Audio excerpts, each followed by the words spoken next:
கொடூரமான சிங்கத்தின் குகை.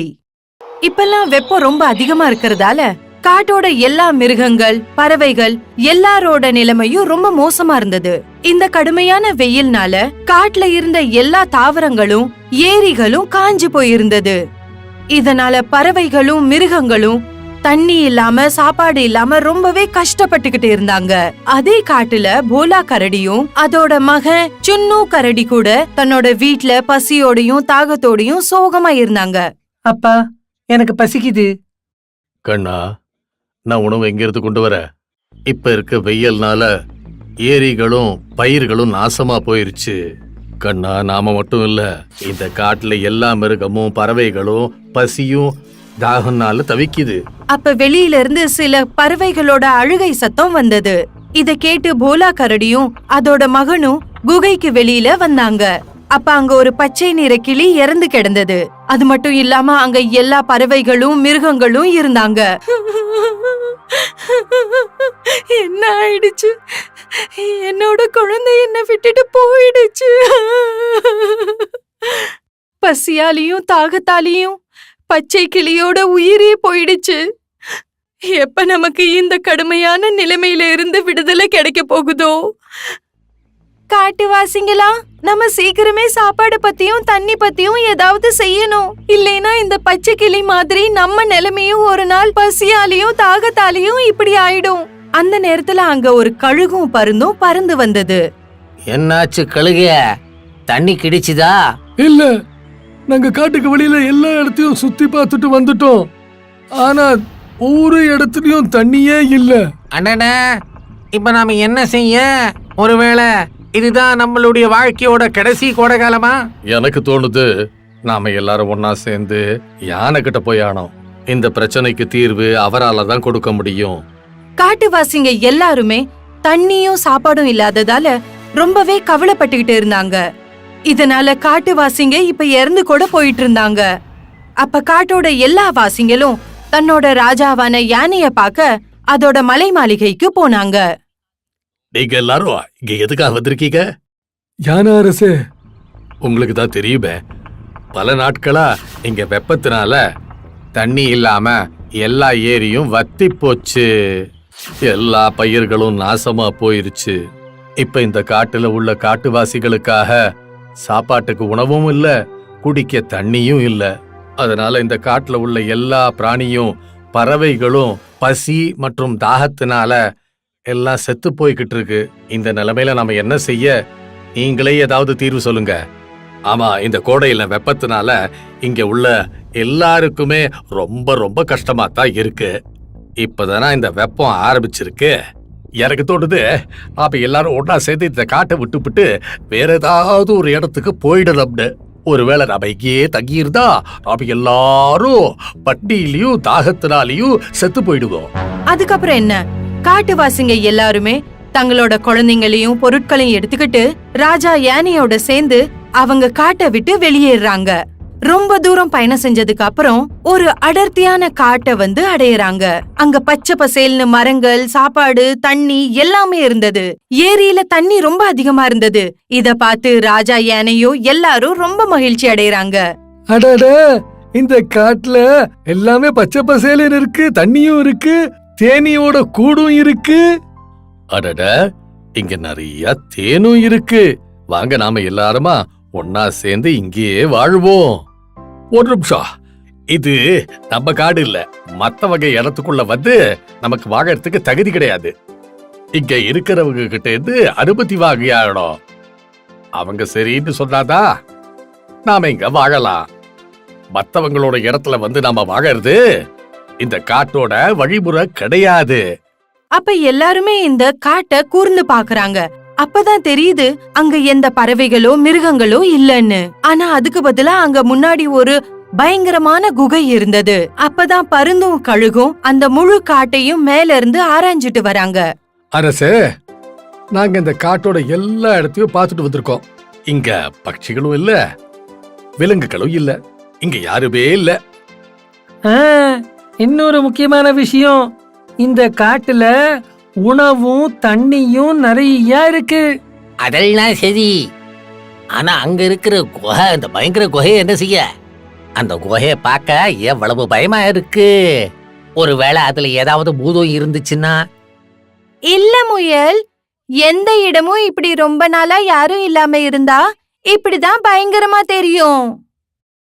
வாங்க, நாம எல்லாரும் இந்த காட்டுக்குள்ள போய் அவங்களுக்கு தேவையான இடத்தை தேர்வு செய்வோம். அதுக்கப்புறம் எல்லா மிருகங்களும் பறவைகளும் அந்த வெறிச்சோடி கிடக்கிற காட்டுல இருக்க வராங்க. எல்லாருமே அவங்க தங்கறதுக்கான இடத்தை தேர்ந்தெடுக்கறாங்க. இரவு நேரத்துல முழு காடும் கருகும்னு இருட்டாயிடுது. சமேலி மான், காலு காக்கா மற்றும் நீலு புறாவோட வீடும் அந்த குகைக்கு பக்கத்திலேயே இருந்தது. அந்த நேரத்துல அந்த குகைக்குள்ள இருந்து யாரதோ ரொம்ப வேதனையான சத்தம் பயங்கரமா வந்தது. யாரோ ரொம்ப வலியால தவிக்கிற மாதிரி இருந்தது.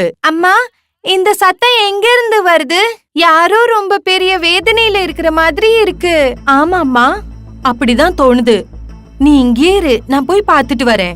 சமேலி மான் தன்னோட வீட்ல இருந்து வெளியே வருது. அப்ப காலு காக்காவும் நீலு புறாவும் அதோட வீட்ல இருந்து வெளியே வருது. அப்ப அந்த பயங்கரமான சத்தம் இந்த 3 பேருக்கும் குகையில இருந்து வர்றது கேக்குது. அட, இந்த குரல் எதிர்க்க உள்ள இந்த குகையிலேருந்து வருது. அது யாரோடதான் இருக்க முடியும்? யாரோ உள்ள ரொம்ப வேதனையில இருக்கிற மாதிரி எனக்கு தோணுது. நாம போய் உள்ள பாக்கணும். அவங்களுக்கு நம்ம உதவி தேவையா இருக்கலாம். அப்ப இந்த 3 பேரும் அந்த பயங்கரமான குகைக்குள்ள போறாங்க. அங்க முன்னாடி ஒரு வயசான சிங்கம் காயமடைஞ்சு வேதனையில படுத்திருக்கு. அதோட உடம்புல நிறைய காயங்கள் இருந்தது. அது வலியால தவிச்சுக்கிட்டு இருந்தது. அடேங்கப்பா, இது ஒரு சிங்கம். இதோட உடம்புல எவ்வளவு காயங்கள்! பாவம், இது ரொம்பவே கஷ்டப்படுது. நாம அந்த காயங்களுக்கு மேல மருந்த தடவணும். ஒருவேளை அது குணமடையலாம். அடுத்து புறா இல்ல, புறான்னு பயங்கரமான விஷயம் இல்ல. ஒருவேளை இது நம்மள சாப்பிட்டுருச்சுன்னா? புறா, இப்ப இது வழியில இருக்கு. நாமளும் இந்த காட்டுல குடியிருக்கிறதால நாம இதுக்கு உதவி செஞ்சாகணும். அப்ப இந்த 3 பேருமே குகையில அந்த சிங்கத்துக்கிட்ட போறாங்க. இவங்க அதோட காயத்துல மூலிகை மருந்த தடவும் போது திடீர்னு அந்த சிங்கம் இந்த 3 பேரையும் பிடிச்சிடுது. அப்புறம் அவங்கள சாப்பிட்டுருது. சிங்கராஜா, எவ்வளவு நாளுக்கு பிறகு உனக்கு இவ்வளவு உணவு கிடைச்சிருக்கு சாப்பிட. எனக்கு தோணுது இந்த காட்டுல இன்னும் நிறைய பிராணிகள் வசிக்க வந்திருக்கு. எனக்கு தினம் தினம் சுவையான சாப்பாடு கிடைக்கும். இவ்வளவு நாளுக்கு அப்புறம் பிரமாதமான சாப்பாடு சாப்பிட்டு சந்தோஷமா இருக்கு. இப்ப போய் நிம்மதியா தூங்கலாம். இந்த சிங்கத்துக்கு வயசாயிருந்தது, காயம்பட்டு இருந்தது. ஆனா இது ஒரு கொடூரமான சிங்கம். இதால நடக்கவோ ஓடவோ முடியாது. அதனாலதான் வருஷ கணக்கா இந்த குகைக்குள்ள படுத்து தினமும் ராத்திரி இப்படி கத்திக்கிட்டு இருக்கும்.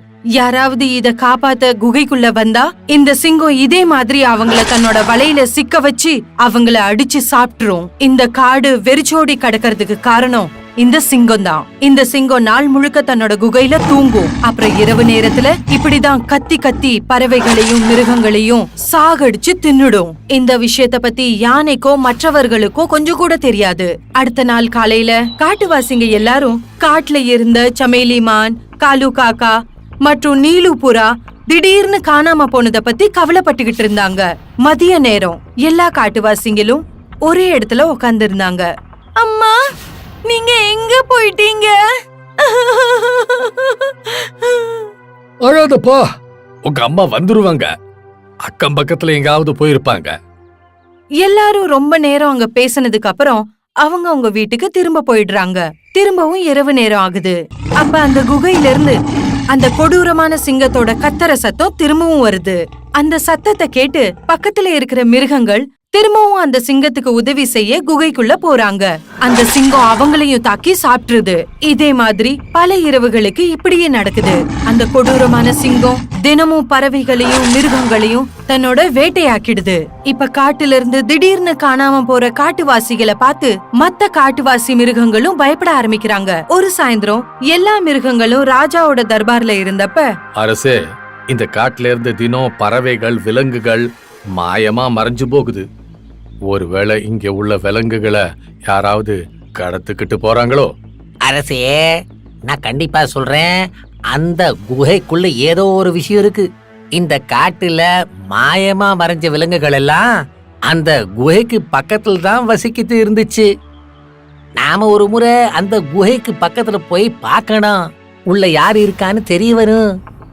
ஆமா ராஜா, இரவு நேரத்துல அந்த குகையில இருந்து ரொம்ப பயங்கரமான சத்தம் வருது. அந்த குகையில தான் யாரோ இருக்காங்கன்னு எனக்கு தோணுது. அதுதான் நம்ம காட்டுவாசிங்கள காணாம போக செய்யுது.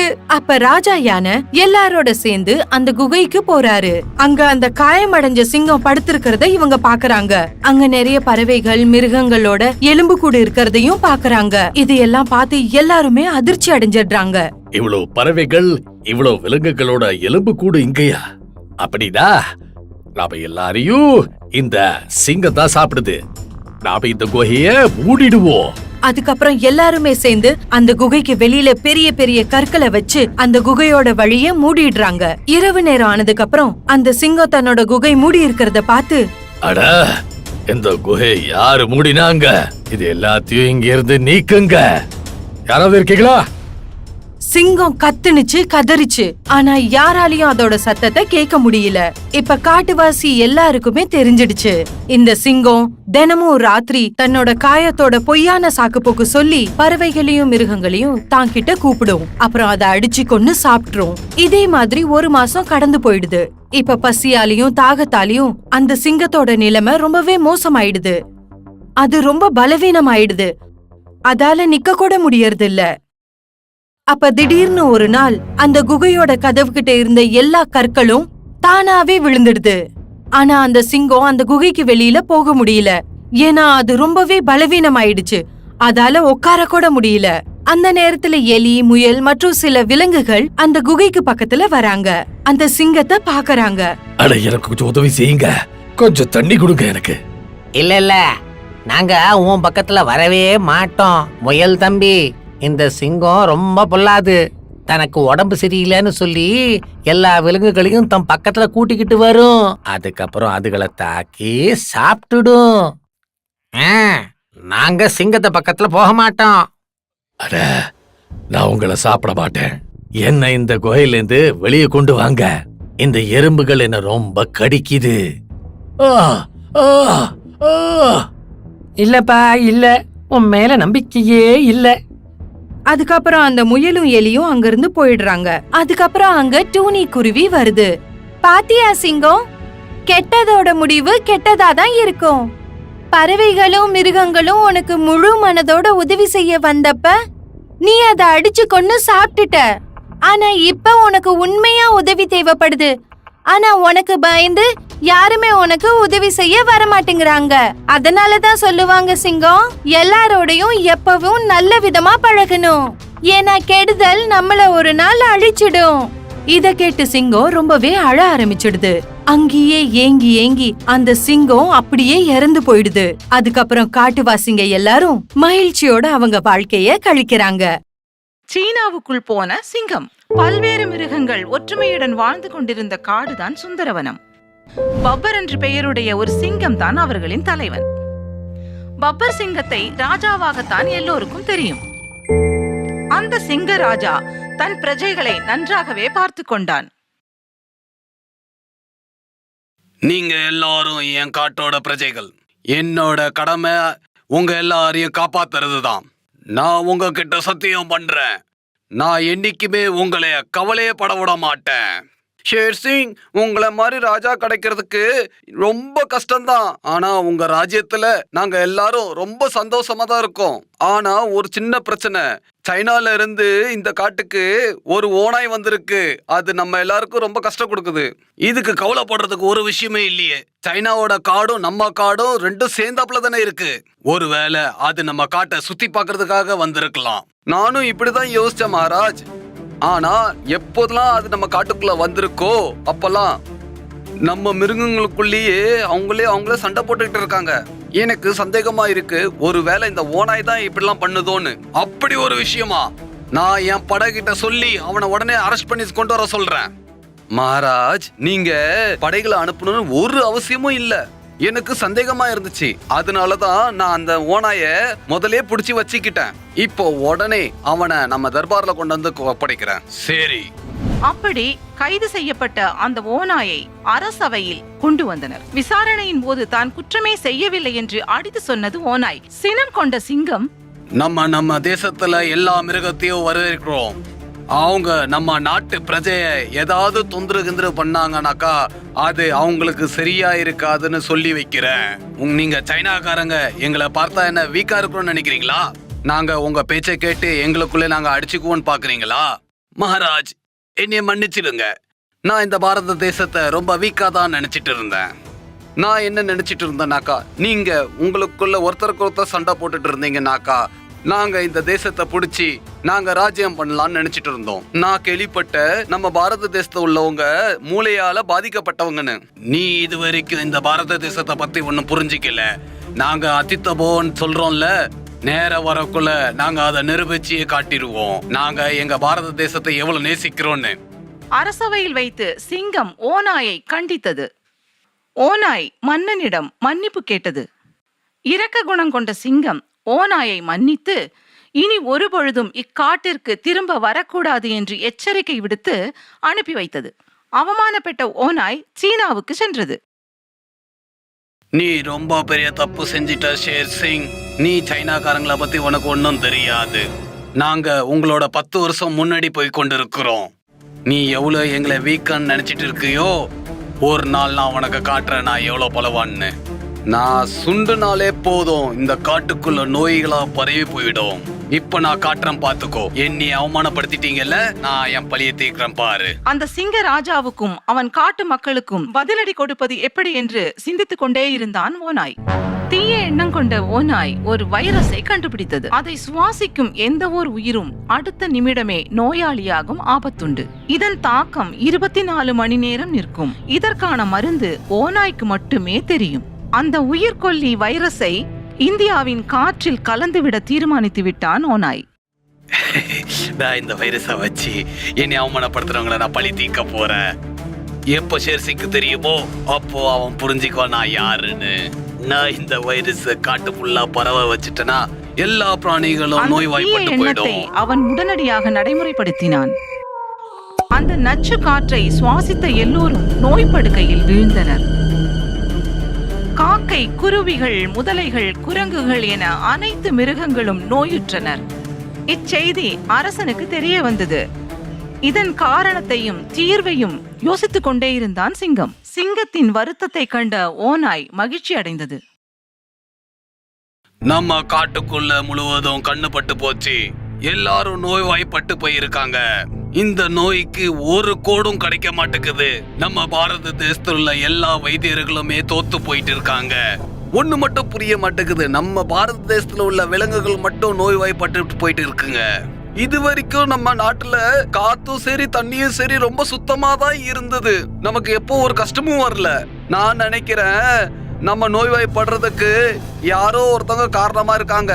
ஆமா, அப்படி இருக்கலாம். நம்ம எதிரி நாட்டுக்காரங்க இப்படி செய்யறதுக்கு வாய்ப்பு இருக்கு. நான் கண்டிப்பா கண்டுபிடிச்சே தீருவேன். சிங்கராஜா அங்கிருந்த அனைவர்கள் மீதும் ஒரு சந்தேக பார்வையை வீசினார். அப்போதுதான் சிங்கத்தின் கண்கள் சீனாவிற்கு பயணித்துக் கொண்டிருந்த தீய எண்ணம் கொண்ட ஓநாய் மீது பதிந்தது. இந்த ஓநாய் நம்ம காட்டுக்குள்ளையா? இத நான் இங்க வரக்கூடாதுன்னு சட்டம் போட்டு வச்சிருக்கேனே. அப்படி இருந்து நம்ம காட்டுக்குள்ள வந்திருக்கானா ஏதோ ஒரு விஷயம் இருக்கும். நான் இதை கண்டுபிடிச்சே ஆகணும். இதை கண்டுபிடிச்சே ஆகணும்னாக்கா அது பின்னாடி நான் போயே ஆகணும். ரகசியமாக ஓநாயை பின்தொடர்ந்த சிங்கம் சீனாவிற்குள் சென்று விட்டது. ஆனால் தன்னை பின்தொடர்ந்து வந்து கொண்டிருக்கும் சிங்கத்தை கண்ட ஓநாய் மகிழ்ந்தான். ஓநாயின் சொற்படி சிங்கத்தை சுற்றி வளைத்தனர் சீன படையினர். வந்துட்டல இப்ப எல்லைக்குள்ள ரொம்ப திமிர் இருந்ததுல உன்கிட்ட பிரஜை இருக்கு, அப்புறம் நீ ராஜாவா இருக்கன்னு பாரு. இன்னைக்கு நான் உன் பூரா பிரஜையும் நோய்வாய்ப்பட வச்சிட்டேன். அப்புறம் நீ ஒன்னும் பண்ண முடியல, ஓ பாரத தேசத்தாலும் ஒன்னும் புடுங்க முடியல. அப்போ இது எல்லாத்துக்கும் காரணம் நீ தானா? ஏன்னா நீ திரும்ப என்னை சைனாக்கு அனுப்பி வச்சிட்ட. இதுதான் நீ பண்ண மிக பெரிய தவறு. நீங்க எல்லாரும் சீக்கிரமா எல்லாரையும் நம்பிடுறீங்க. இதுதான் எங்களோட சக்தி. நாங்க உங்களை ஏமாத்துறதுக்கு எங்களுக்கு ரொம்ப ஈஸியா இருக்கு. சீக்கிரமா சொல்லு, நீ எங்க கூட என்ன துரோகம் செஞ்சிட்டேன்னு. நான் ஒரு வைரஸ காற்றோட கலந்து விட்டுட்டேன். அதனால தான் உங்க மிருகம் பறவைகள் எல்லாம் நோய்வாய்ப்பட்டு கிடக்குதுங்க. அதோட வீரியம் 24 மணி நேரம் இருக்கும். 24 மணி நேரத்துல யார் தப்பிச்சிட்டாங்களோ அவங்க தப்பிச்சிட்டாங்க, யாரெல்லாம் செத்துருவாங்க. இதை கேட்டு பதறி போன சிங்க அரசன் அதற்கான மருந்தை பற்றி ஓநாயிடமே கேட்டுக்கொண்டது. இந்த வைரஸ்ல இருந்து வெளியே வர்றதுக்கு ஏதாவது இருக்குமே. நான் என் நாட்டுக்காக என்ன வேணாலும் செய்யறதுக்கு தயாரா இருக்கேன். நீ உன் நாட்டை காப்பாத்துறதுக்கு நான் அனுப்பின வைரஸ்ல இருந்து காப்பாத்த பாக்குறியா?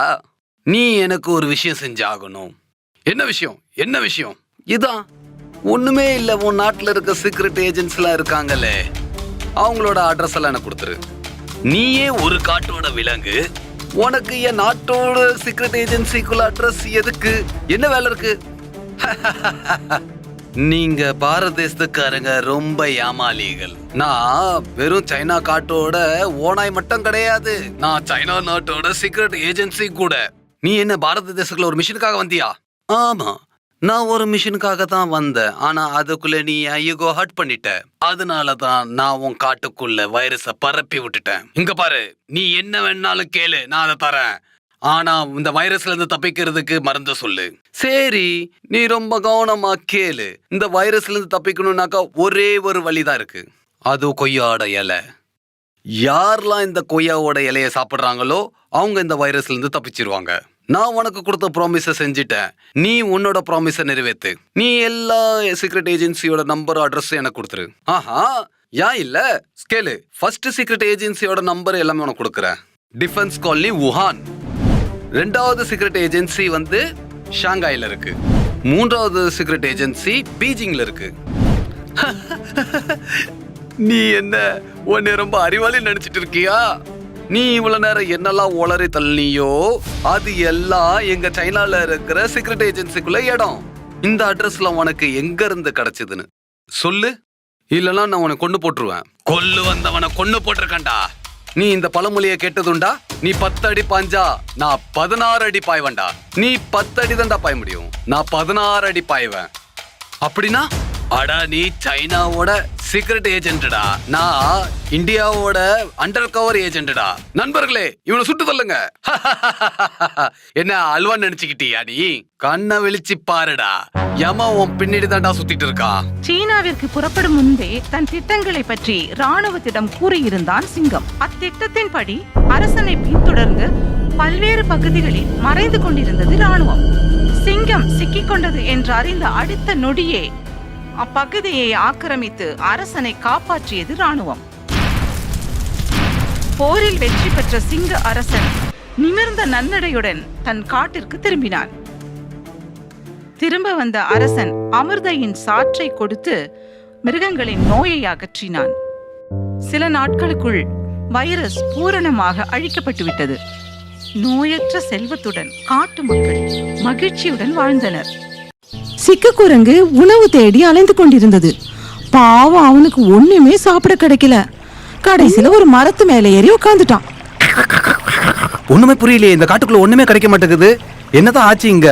நான் ரொம்ப சின்ன குட்டியா இருக்கேன், அதுல வேற இவங்க வேற ஒன்றுமே கிடைக்க மாட்டேங்குது. கடை சாப்பிட எனக்கு சாப்பிடையும் ஒன்றும் கிடைக்க மாட்டேங்குது. நான் நினைக்கிறேன், நான் உட்கார்ந்த இடத்துல ஏதாவது யோசிச்சு ஏதாவது செஞ்சாதான் நமக்கு சாப்பாடு கிடைக்கும்னு நினைக்கிறேன். தலைய புண்ணாக்கி யோசிச்ச பிறகு அவனுக்கு ஒரு ஐடியா கிடைச்சது. இப்போ ஒரே வழிதான் இருக்கு. நான் எப்படியாவது சிங்கத்தோட மந்திரியா ஆகி ஆகணும். சிங்கத்தோட பயத்துல எனக்கு எல்லா மிருகமும் சாப்பாடு கொண்டு வந்து கொடுத்துரும். நம்ம குட்டி குரங்கு சிங்கராஜா கிட்ட போய் இப்படி சொன்னான். சிங்கராஜா, சிங்கராஜா, நீங்க ரொம்ப புத்திசாலியான ஆளு. உங்களோட வயசு ரொம்ப ஏறிக்கிட்டே போகுது. அதனால உங்களால வேட்டையாடுறதுக்கு ரொம்ப கஷ்டமா இருக்குன்னு நினைக்கிறேன். ஆனா நீங்க எதுக்கும் கவலைப்படாதீங்க. நீங்க எங்களோட ராஜா.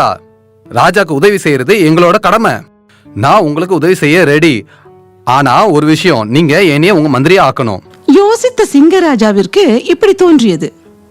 இவ சொல்றது சரிதான். இப்போ எனக்கு வயசாகி போச்சு, என்னையால ஓட முடியாது, வேட்டையாடுறதுக்கு ரொம்ப கஷ்டமா இருக்கு. ஆனா இவன் எனக்கு உதவி செஞ்சானா நான் வேட்டையாடுறதுக்கும் ரொம்ப ஈஸியா இருக்கும். ஒரு உறுதி எடுத்த சிங்கம் இப்படி கூறியது. ஆனா என்கிட்ட உனக்கு மாற்றா கொடுக்கறதுக்கு என்கிட்ட ஒண்ணுமே இல்லையே. நீ வேணா ஒரு முறை வேணா யோசிச்சுக்கோ. ராஜா, எனக்கு ஒண்ணுமே வேண்டாம் உங்ககிட்ட இருந்து. எனக்கு வெறும் உங்க மந்திரி ஆகணும், அவ்வளவுதான். வேற எதுவுமே எனக்கு தேவையில்லை. சரி, நீ என்னோட மந்திரி ஆயிடு. நாளில இருந்து நம்ம 2 பேரும் சேர்ந்து வேட்டைக்கு போவோம். சரி, நாளைக்கு காலையில நான் உங்களுக்கு வேட்டையாடுறதுக்கு ஒரு நல்ல மிருகத்தை பார்த்துட்டு வரேன். காட்டு ராஜாவின் மந்திரியான பிறகு நம்ம குட்டி குரங்கன் காட்டுக்குள்ள போய் எல்லார்கிட்டயும் என்ன சொன்னான் தெரியுமா? கேளுங்க கேளுங்க எல்லா காட்டு மிருகங்களா, நான் இப்பத்துல இருந்து சிங்கத்தோட மந்திரி ஆயிட்டேன். அதே மாதிரி ஷேர்கான் சொல்லியிருக்கா, எனக்கு எல்லாரும் நீங்க சாப்பாடு கொண்டு வந்து கொடுக்கணும். யாராவது எனக்கு சாப்பாடு கொடுக்கலனாக்கா நான் சிங்கத்துக்கிட்ட சொல்லி உங்களை மாட்டி விட்டுருவேன். அவரு உங்களை பிடிச்சி சாப்பிட்டுருவாரு. இதையெல்லாம் கேட்டு பயந்த பாவம் முயல், வேணா வேணா வேணா சிங்கு, அப்படிலாம் நீ செய்யாத. நாங்க சாப்பாடு ஒன்று கொண்டு வந்து கொடுப்போம். ஆனா எங்களை சிங்கத்திட்ட மட்டும் எங்களை பிடிச்சு கொடுத்துறாத ப்ளீஸ். மிருகங்களின் பேச்சு சுவாரஸ்யமாக இருந்தது அவனுக்கு. இது ரொம்ப நல்ல விஷயமாச்சே. இனிமேல இருந்து நான் எந்த வேலையும் பார்க்கணும்னு அவசியமே இல்ல. அடுத்த நாள் ஒரு நரி உணவை தேடி அலைவதை பார்த்தான் சிக்கு. அதுகிட்ட போய் இப்படி கேட்டான் அவன். ஏ நரி, இங்க என்ன பண்ணிட்டு இருக்க? இந்த இடத்துல நீ வேட்டையாடுறதோட சிங்கத்தோட கொகை கிட்ட வந்து பார்த்தனா நிறைய வேட்டை கிடைக்கும் உனக்கு. நீ அங்க போய் ஏன் வேட்டையாட மாட்டேங்கிற? அங்க வேட்டையாடினா உன் வயிறு நிறைஞ்சிரும், அப்புறம் நீ சந்தோஷமா இருக்கலாம். ஐயோ வேணாப்பா, அங்க சிங்கம் இருக்குல்ல, அது என்ன சாப்பிட்டுட்டுனா அப்புறம் என் பிள்ளைகளுக்கு யாரு இருப்பாங்க சொல்லு. நான் போவே மாட்டேன்ப்பா. நீ கவலைப்படாத, நான் உன்னை காப்பாத்துறேன். நான் கொகை விட்டு அது வெளியே வரதுக்கு முன்னாலேயே உன்கிட்ட விஷயத்த சொல்லிடுவேன். அதெல்லாம் சரிதான், நீ அந்த சிங்கத்தோடைய மந்திரி தானே, எதுக்கு எனக்கு ஹெல்ப் பண்ற? அடா, நான் மந்திரியா எதுக்கு ஆனானாக்கா நீங்க எல்லாரும் சேர்ந்து எனக்கு சாப்பாடு கொண்டு வந்து கொடுப்பீங்கன்னு சொல்லிதான். ஆனா உன் நிலைமைய பார்த்தா எனக்கு ரொம்ப பரிதாபமா தோணுது. ஆனா மிச்ச மிருகங்கள் பசியா இருக்கிறது எனக்கு பிடிக்காது. அப்படியா, நீ கிளம்பு, நான் பின்னால வரேன். அந்த நரியம்மா குரங்கு சொன்னதை கேட்டு சிங்க குகை அருகே போனது. சிக்கு குரங்கு குகைக்குள்ளே சென்றது. அங்கு தூங்கிக் கொண்டிருந்த சிங்கராஜாவை எழுப்பி அவன் கூறினான். சிங்கராஜா, நான் உங்களுக்கு வேட்டையாடுறதுக்கு நல்ல மிருகத்தை கூட்டு வந்திருக்கேன். நரி வந்துட்டு இருக்கு, போய் வேட்டையாடுங்க நீங்க. ஏய், நீ ரொம்ப நல்ல வேலை செஞ்சிருக்க.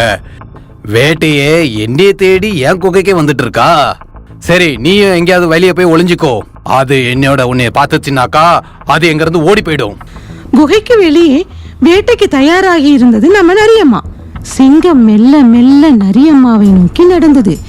சிக்கு குரங்கு அங்குள்ள மரத்திற்கு பின்னாலே நின்று இதையெல்லாம் பார்த்து கொண்டிருந்தது. சிங்கம் நரி மீது பாயும் தருணத்தில் நம்ம குரங்கு காப்பாத்துங்க காப்பாத்துங்க காப்பாத்துங்க. திரும்பி பார்த்த நரியம்மா தன் மீது பாய வரும் சிங்கத்தை பார்த்து பயந்து ஓடிவிட்டாள். அருமையான ஒரு வேட்டை தடைப்பட்டதால் சிங்கத்துக்கு செம்ம கோபம் வந்துருச்சு. என்ன செஞ்சான் தெரியுமா? ஏ முட்டா பையல, உன்னியால அந்த வேட்டை ஓடி போயிடுச்சு. ஏ குரங்கு, உன்னியால தான் இன்னைக்கு கைக்கு வந்தது வாய் கெட்டாம போயிடுச்சு. ராஜா, இது என்னோட தப்பு இல்ல. நான் மரத்துல இருக்கேன், அங்க ஒரு முள்ளு என்ன கையில குத்திடுச்சு. அதனாலதான் கத்த ஆரம்பிச்சிட்டேன். என்னை மன்னிச்சிருங்க. ஆனா நீங்க கவலைப்படாதீங்க, உங்களுக்காக நான் 100 வேட்டையை ரெடி பண்ணிட்டு உடனே இங்க வந்துடுறேன். உங்களுக்காக இப்பவே போய் வேற ஒரு மிருகத்தை ரெடி பண்ணி வரேன். நீங்க கோவப்படாதீங்க ப்ளீஸ். ஏ முட்டா குரங்கு, உன்னை நம்பினா எதுவும் வேலைக்கு ஆகாது. உன்னை நம்பி நான் இருக்கிறதுக்கு நான் ஒன்னும் முட்டாள் இல்ல. வேண்டாம் வேண்டாம், மன்னிச்சிருங்க சார் ராஜா. இந்த முறை நான் கரெக்டா வேலை செஞ்சு உங்களுக்கு கொடுக்குறேன். சிங்கத்தோட வாயிலிருந்து தப்பிச்ச நம்ம குரங்கு ஓடியே போயிடுச்சு. போற வழியில புல்லு தின்ற ஒரு மானை பார்த்தது. ஏ மான்குட்டி மான்குட்டி, இங்க என்ன நீ காஞ்ச புல்ல சாப்பிட்டுட்டு இருக்க? நீ சிங்க கொகை கிட்ட போனா உனக்கு பச்சை பசீர்னு எல்லாமே கிடைக்குமே. நீ அங்க போய் ஏன் சாப்பிட மாட்டேங்கிற? உங்க மானுங்க கிட்ட மூலன்ற ஒரு பகுதியே இல்ல போலக்க. ஏய், அப்படி இல்லடா, நான் அங்க போறேன்னு வச்சுக்கோ, அந்த சிங்கம் என்ன வேட்டையாடி தின்னுடும். அந்த மாதிரி இடத்துக்கெல்லாம் நான் போகவே மாட்டேன்டா. நீயே சொல்லு. அடா, அது கிழவனாய் போச்சு. அது எங்க இருந்து வேட்டையாடுறது, உன்னை பிடிச்சி சாப்பிடுறது? குரங்கு பேசுவதை கேட்ட மானுக்கு தைரியம் வந்தது. நீ சொல்றதும் சரிதான். சிங்கம் என்ன பிடிக்க வந்தா ஒரே ஓட்டம் ஓடிடுவேன். கிழவனுக்கு தான் ஓட முடியாதே. அப்ப பாப்போம். நம்ம மானும் சிங்கத்தின் குகைக்கருகில் சென்றது. குரங்கு கிளைகளில் தாவி முன்னதாகவே குகையில் சென்று விட்டது. அங்கு சென்று சிக்கு குரங்கு சிங்கத்திடம், ராஜா, இந்த முறை உங்களுக்காக ரொம்ப அழகான மான்குட்டியை கொண்டு வந்திருக்கேன். உங்களுக்கு ரொம்ப பிடிக்கும். நீங்க இங்க எங்கேயாவது ஒளிஞ்சுக்கோங்க. அது உள்ள வந்த உடனே நீங்க எகிரி அதை புடிச்சு சாப்பிட்டுடுங்க. சரி, இந்த முறை எந்த தவறும் நடக்க கூடாது. சுதந்திரமாக மேய்ந்து கொண்டிருந்த மானை ஒரு மரத்துக்கு பின்னால ஒளிஞ்சு சிங்கம் பார்த்துக்கிட்டே இருந்தது. குரங்கு எப்போதும் போல மரக்கிளையில் ஒளிந்து கொண்டது. சிங்கம் வேட்டை தொடங்கும் தருவாயில் குரங்கும் தன்னுடைய பழைய பல்லவியை தொடங்கியது. காப்பாத்துங்க, காப்பாத்துங்க, காப்பாத்துங்க. திரும்பி பார்த்த மான் சிங்கம் வேட்டையாட வருவதை கண்டது. பயந்து அது அங்கிருந்து ஓடிவிட்டது. மீண்டும் வேட்டை தடைப்பட்டதால் செம்ம கோபத்தில் இருந்த சிங்கம், நீ ஒரு வேலைக்கும் லாய்க்கில்ல, நீ வெறும் முட்டாள் குரங்கு. இப்போ நீ தான் எனக்கு வேட்டை. சிங்கராஜா, என் மேல ஒரு தப்பும் கிடையாது. நான் மரத்து மேல உட்காந்துட்டு இருந்தல, கால் வலிக்கு கீழே உள்ள போனேன். அந்த நேரம் தேனி மேல காலை வச்சுட்டேன். அந்த தேனீகள் எல்லாரும் சேர்ந்து என்னைய கடிக்க ஆரம்பிச்சிடுச்சிங்க. அங்க இங்க கடிக்கிறனால தான் நான் கத்த ஆரம்பிச்சிட்டேன். ஆனா நீங்க கவலைப்படாதீங்க, உங்களுக்காக இன்னொரு வேட்டைய கண்டிப்பா ரெடி பண்ணி கொண்டு வரேன். கோபம் கொண்ட சிங்கம், இப்போ முட்டாளுங்களோட வேலை முடிஞ்சு போச்சு. இப்போ சிங்கத்தோட திறமைய பாரு. நீங்க என்ன சொல்ல வரீங்க சிங்கராஜா? எனக்கு ஒண்ணுமே புரியலையே. சிங்கம் குரங்கை கடித்து எடுத்துக்கொண்டு ஒரு மரத்தின் அருகே சென்றது. மரத்தின் மீது தலைகீழாக அவனை தொங்க போட்டது.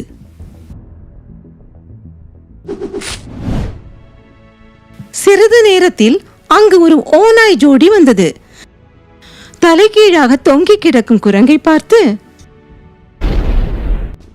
இங்க பாரு, நம்மளுக்காக ஒரு வேட்டை ரெடியா இருக்கு. வா, நம்ம சாப்பிட்டு இங்க இருந்து போலாம். விட்டுடா, அந்த குரங்கு தனியா இறங்கி போயிடும். நம்மள வேட்டையாடுறதுக்காக யாரோ ட்ராப் செட் பண்ணிருக்காங்கன்னு நினைக்கிறேன். எங்கேயாவது பாத்திருக்கியா இப்படி குரங்க கட்டி போட்டிருக்கிறத? இப்படி சொல்லிக்கிட்டே ஓநாய் ஜோடியும் போயிடுச்சு. ஆனால் பசி தாங்க முடியாமல் காலு ஓநாய் திரும்ப வந்தது. பசி எடுத்தா எதை வேணாலும் சாப்பிட்டு தான் ஆகணும். பட்டர் சிக்கன் இல்லனா என்ன, பட்டர் குரங்குத்தோ இருக்கு, அதை சாப்பிட்டு திருப்தி ஆகும்.